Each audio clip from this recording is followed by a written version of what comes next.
పెద్దలు Satyasai district joint collector Maurya Bharadwaj గారు, ఆది సువర్ణ madam గారు, ఇక్కడికి వచ్చేసిన బుక్కపట్నం నాయకులందరికీ, ప్రజలు అందరికీ పేరు నమస్కారాలు. ఇవాళ ఒక చాలా మంచి కార్యక్రమానికి మనము అన్నదాత సుఖీభవ 3వ విడత ఇంత ఘన విజయం సాధించింది.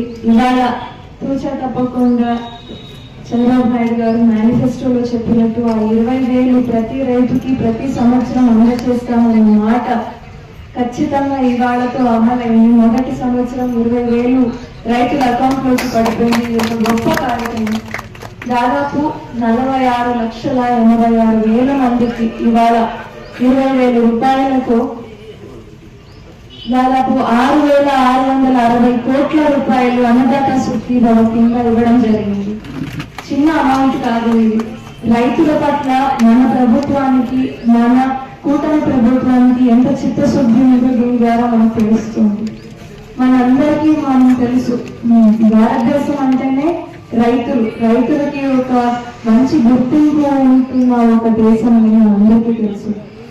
ముందు కాలం నుంచే ఇక్కడ వ్యవసాయం అనేది మెయిన్ ఒక ఫుడ్ పెట్టేకి మనకి కానివ్వండి, లేదంటే ఒక ఆధారం. ప్రతి ఒక్కరికి వ్యవసాయం చాలా ఇంపార్టెంట్. మన ప్రతి ఇంట్లో ఒక రైతు ఉంటారు మనకి.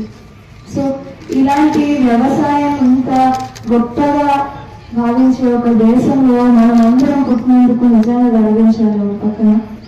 అదేవిధంగా మనము చూసాం గత 1960 ఆ సంవత్సరాలలో చాలా వరకు డ్రాప్ ఉండేది, ఫ్యామిలీ ఉండేది, చాలా వరకు తినే కూడా భోజనం ఉండేది కాని పరిస్థితుల్లో గ్రీన్ రెవల్యూషన్, ఎంఎస్ స్వామినాథన్ గారు తీసుకొచ్చిన గ్రీన్ రెవల్యూషన్ గురించి మనం ఖచ్చితంగా మాట్లాడుతున్నాం.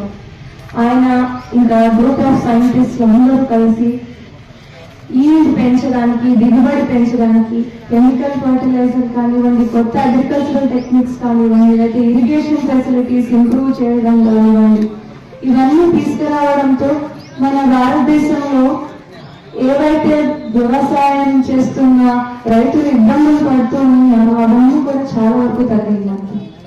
సో పోను ఒక్కొక్క రాష్ట్రం ఒక్కొక్క విధానం ఏర్పాటు చేసుకుంది.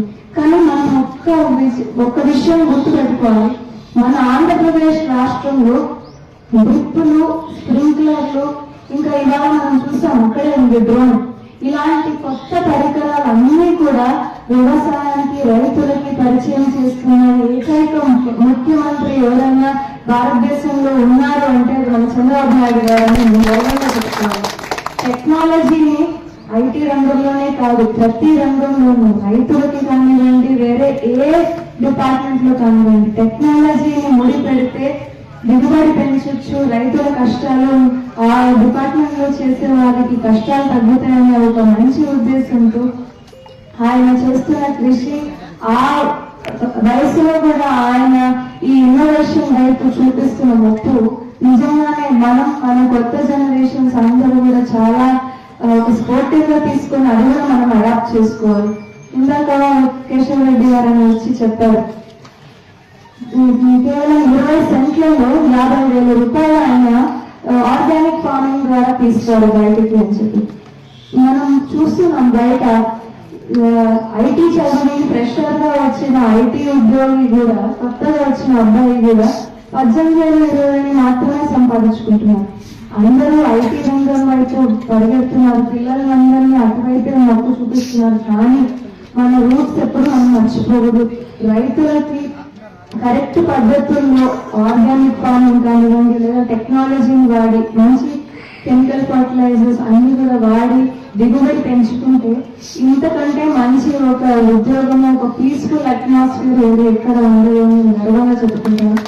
ఇవాళ మన పుట్టపర్తి నియోజకవర్గంలో 3వ విడత కింద 44,348 మందికి దాదాపు 26 లక్షలు జరుగుతుంది. అంటే ప్రతి ఒక్కరికి అకౌంట్లోకి పడిపోతుంది.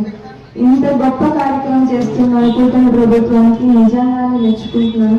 ఈ కూటమి ప్రభుత్వంలో నాకు కూడా ఒక భాగం వచ్చినందుకు చాలా ఆనందపడుతున్నాను. Thank you.